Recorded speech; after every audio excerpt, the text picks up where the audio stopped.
बारामती में मीडिया से बात करते हुए संतोष देशमुख के भाई धनंजय देशमुख ने न्याय की मांग करते हुए कहा कि जब तक न्याय नहीं मिलेगा वे चैन से नहीं बैठेंगे। उन्होंने संतोष देशमुख की हत्या की घटनाओं की भयावहता पर प्रकाश डाला और फरार आरोपी की जल्द गिरफ्तारी और सख्त सजा की मांग की। आज आम्ही इथं बारामतीमध्ये जे मोर्चासाठी आलो होतो, जे सर्वधर्मीय मोर्चा होता, त्याच्यामध्ये आज आम्ही जे आपल्या महाराष्ट्राचे उपमुख्यमंत्री आहेत, इथले आमदार आहेत आणि बीड जिल्ह्याचे पालकमंत्री आहेत अजितदादा पवार साहेब, आम्ही इथं न्याय मागण्यासाठी आलो आहे। आम्हाला न्याय द्या।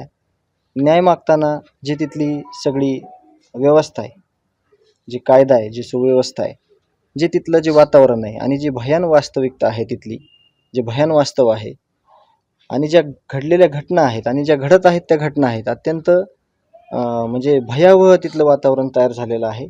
आम्ही तुमच्या दारात आलेलो आहोत, आम्ही तुमच्या गावात आलेलो आहोत, आम्हाला तुम्ही न्याय द्या।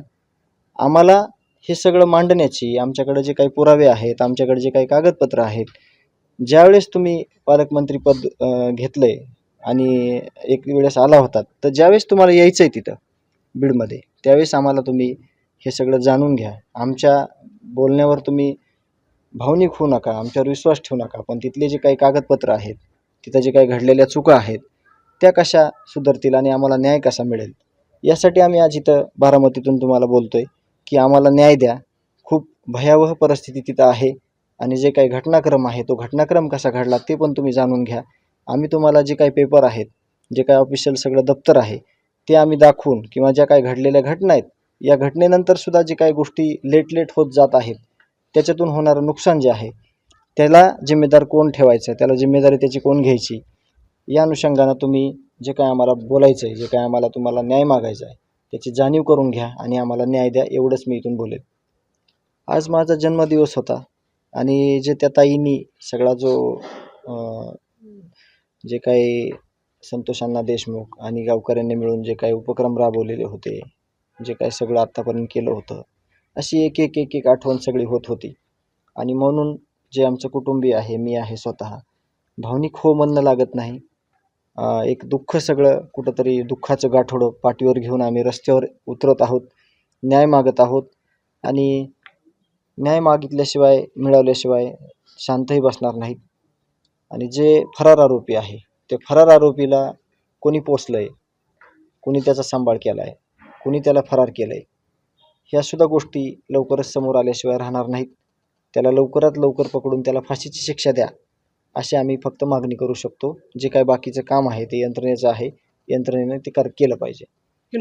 आमची ठोस भूमिका ही आहे, ह्याच्यामध्ये कुणी जरी असला तरी ह्याच्यात ज्या ह्या गुन्ह्यामध्ये ज्यांनी काही हस्तांतरण केलेलं आहे, आता समजा मला हे तुम्हाला प्रामुख्यानं बोलायचे पत्रकार बंधूंना, हे जे आरोपी आहेत 8, जे की 302 मध्ये आहेत, मोकोकामध्ये आहेत, अपहरणाच्या गुन्ह्यात आहेत, खुनाच्या गुन्ह्यात आहेत, सगळे याच्यापैकी जर एखाद्याचा खून झालेला असता, तर तुम्ही ज्या आमदार विषयी बोलताय त्या व्यक्तीची भूमिका काय असती, त्यांनी काय केलं असतं, त्यांनी काय भूमिका घेतली असती, त्यांनी कशा प्रकारे समोरच्या व्यक्तीला म्हणजे दाद मागितली असती, न्याय मागितला असता।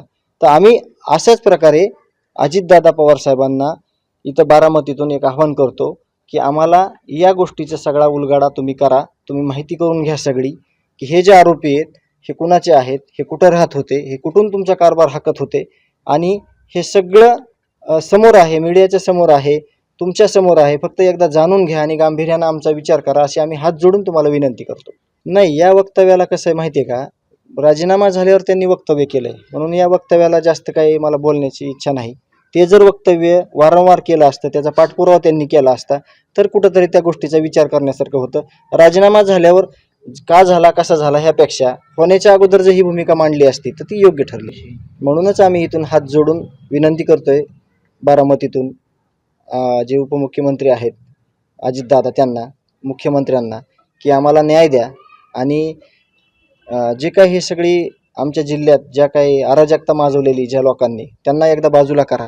हे मी मोर्चात देखील म्हणलेलो आहे, आत्ता देखील म्हणतो की चुकीचं जे आहे ते काढून बाजूला टाका, तुमचं कुठलंही नुकसान होणार नाही आणि तुम्हाला पुढं कुणीही साथ द्यायचं सोडणार नाही। जर तुम्ही चुकीला चूक, अन्यायाला अन्याय, अन्यायाला न्याय जर म्हणलात तर तुमचं कृष्णा आंधळे हा फरार आरोपी असताना त्याचं जन्मदिवसा दिवशी त्या कृष्णा आंधळेच्या आरोपीच्या जन्मदिवसा दिवशी स्टेटस ठेवलं जातं त्याचं, आणि त्याच दिवशी एका अशोक मोहितेवर हल्ला केला जातोय आणि हल्ला करून त्याला जीव घेणं हल्ला केला जातोय.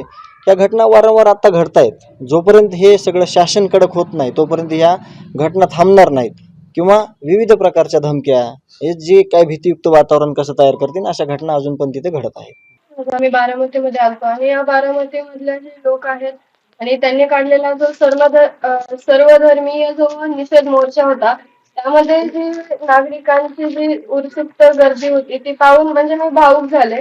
पण या बारामतीतून अजितदादा पवार असतील उपमुख्यमंत्री आणि या बारामतीतील आमदारांना माझी विनंती आहे, माझे वडील गेलेत, आम्ही न्याय मागतोय आणि अजितदादांना सुद्धा तीच विनंती करते की आम्हाला लवकरात लवकर न्याय द्या. आज माझे वडील गेलेत, म्हणजे तुम्ही या प्रकरणाची खोलवर जाऊन तपासणी करा आणि माझ्या वडिलांना न्याय मिळवून द्या. तुमच्या पक्षातील एक जे आमदार आहेत त्यांच्यामुळे, म्हणजे आता ते आमदार आहेत त्यांच्यामुळे जो हे राज्य आहे ते नासत चाललंय, त्याला तुम्ही पाठीमागे घालू नका. त्यांच्या जे ते करतायत त्यांच्यामुळे आज आमच्यासारख्या सर्वसामान्य लोकांचं जगणं मुश्किल झालंय. दादांना मी तीच विनंती करते की दादा तुम्ही त्यांना पाठीमागे घालू नका आणि हे जे प्रकरण घडले माझ्या वडिलांबद्दल आणि तसेच अनेक प्रकरण घडले त्याची सुद्धा तुम्ही खोल तपासणी करून, आणि माझी तर खरं दादाकडून अपेक्षा आहे आणि मी असं ऐकलंय आणि बघितलंय देखील की दादा एक असे व्यक्तिमत्व आहेत की ते खऱ्याचं खरं करतात आणि खोट्याचं खोटं करतात. तसंच माझ्या वडिलांची सुद्धा या प्रकरणात सुद्धा त्यांनी लवकरात लवकर न्याय मिळवून द्यावा. या बारामतीच्या नगरीतून मी त्यांना एकच विनंती करते की दादा तुम्ही माझ्या वडिलांना सुद्धा लवकरात लवकर न्याय मिळेल. हे बघा त्यांच्या जे आता त्यांच्या पक्षात बरेच काही आमदार आहेत आणि म्हणजे आम्हाला तर आमची पहिल्यापासून एकच भूमिका होती की माझ्या वडिलांना न्याय मिळाला पाहिजे आणि त्यांना समजा मारण्यासाठी किंवा त्यांना समजा त्यांची जे आरोपी आहेत त्यांना मदत करण्यासाठी किंवा ज्याच्या म्हणजे जी एक खंडणी आहे त्याच्यामुळे माझ्या वडिलांची हत्या झाली, ती खंडणी नेमकी जातीये कोणाकडे हा सुद्धा आम्हाला मुख्य प्रश्न आहे. आणि जे महाराष्ट्रातील लोक आहेत जसं आता सुद्धा चाचानी वर्णन केलं, ही घटना झालेली असताना सुद्धा देखील अशाच काही घटना घडतायत. तर ह्या घटना घडतायत कशामुळे? आणि जे तुम्ही फोटो तुम्हीच व्हायरल केले त्याच्यामध्ये सुद्धा तुम्ही बघितलं असेल, जे आरोपी आहेत ते समजा मृतदेह त्यांच्या समोर असताना भले देखील त्यांनीच ते मृतदेह तयार केले त्या शरीराचं, पण एक माणुसकीची भावना म्हणून आपल्या मनात काहीतरी माणुसकी असली पाहिजे. हा प्रश्न आहे आम्हाला की त्यांच्या मनात माणुसकी होती का नाही.